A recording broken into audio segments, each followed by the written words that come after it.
एक छोटा प्रश्न और आया है जिसमें ये पूछा गया है कि जब मेरी ज़मीन की तकसीम हुई थी तो वो बंजर लैंड थी और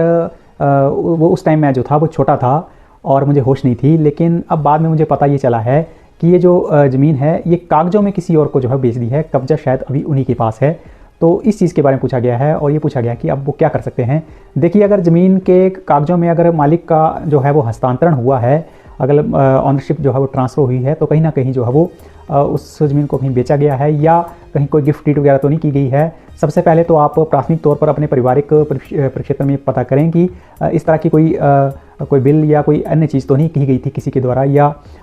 जो है वो पारिवारिक तौर के ऊपर किसी को गिफ्ट ना दिया गया हो या कोई फैमिली सेटलमेंट ना हुई हो। तो इन सब चीज़ों के ऊपर पहले पता कर लें। अगर ऐसी बात नहीं है तो आप जो है वो पर्टिकुलर जो खसरा नंबर है उसमें आप देखें कि उसमें जो है इंतकाल किस तरह का चढ़ा है, और खाना कैफियत में आप जो है वो जो आपके ग्रामीण राजस्व अधिकारी हैं वहाँ पे जाकर पता करें और ये पता करें कि उसकी क्या रजिस्ट्री हुई है। अगर रजिस्ट्री हुई है तो उसका एक रजिस्ट्री जो एक नंबर है वो मिलेगा उसका, और उस हिसाब से जो है वो आप